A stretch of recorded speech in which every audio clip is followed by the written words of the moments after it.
If you're moving to the Charlotte area, there's one decision that can change your tax bill, your kids' schools, and how much house you can afford.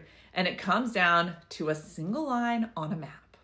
Do you buy on the North Carolina side, or do you cross over into South Carolina? I help buyers on both sides of that line every single week. So let's break down the real numbers. No sales pitch. You ready? Let's go.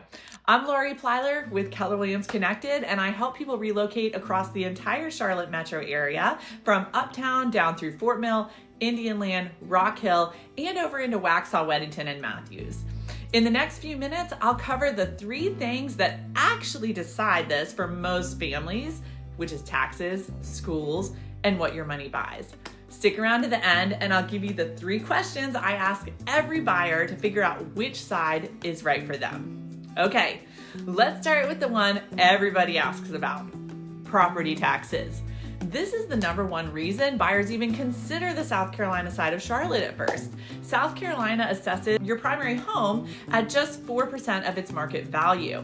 North Carolina assesses at full market value. Now I know that sounds like a massive gap, but here's the part most people get wrong. The assessment ratio is only half the equation. The other half is the millage rate, the actual tax rate that's applied to the assessed value. And South Carolina's rates are higher to make up for that low 4% ratio. So you can't just look at 4% versus full value and declare a winner. You have to run both numbers together.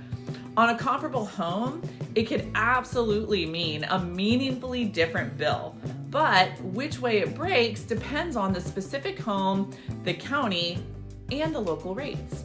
And before you assume South Carolina always wins, it's not that simple. North Carolina has its own advantages, including a flat state income tax and no estate or inheritance tax. So the right answer really depends on your income, your home price, and how long you plan to stay.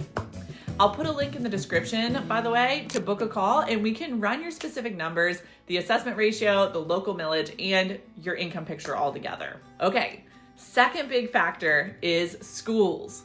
For families, this is often the real deciding line when it comes down to it, more than taxes. On the South Carolina side, the Fort Mill School District has a strong reputation that draws relocating families specifically. On the North Carolina side, areas like Waxhaw and Weddington sit in highly sought after school zones as well. The key thing to understand in this metro area is really the specific neighborhood determines your school assignment, not just the town. So 2 homes that are a mile apart from each other can feed into very different schools.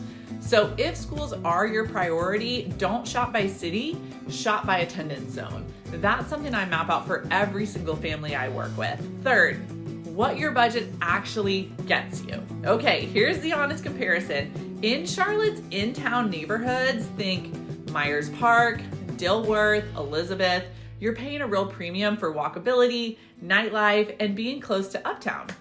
Take that same budget to Fort Mill, Indian Land, or Waxhaw, you'll generally get a newer, larger home, often in a top school zone, frequently with more land. So the trade-off isn't really financial value, it's lifestyle. City living versus more space and newer construction. And there's a flavor difference even among the suburbs. Indian Land, for example, is mostly newer builder communities. So if you want a brand new home under warranty, there's lots of inventory choices like that in Indian Land. Fort Mill mixes established neighborhoods with mature trees and a real historic downtown alongside newer planned communities. Neither is wrong, they're just different. Okay, here are the 3 questions that I promised. These cut through all the noise. Question number 1, where do you work and what's your real commute tolerance? That makes a big difference. 2, do you have or plan to have school-aged kids? And 3, what does your ideal Saturday actually look like? Is it walking to brunch in the city, or is it backyard space and quiet streets?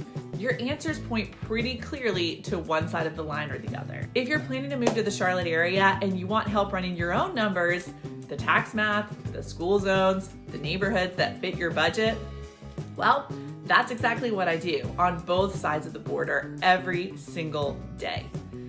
There's a link in the description to book a quick call with me. And if you're earlier in your research, grab my free relocation newsletter. I send out neighborhood breakdowns, market updates, and more. So that'll help you stay current and up to date. Subscribe for a new Charlotte area video every week right here, and I'll see you in the next one.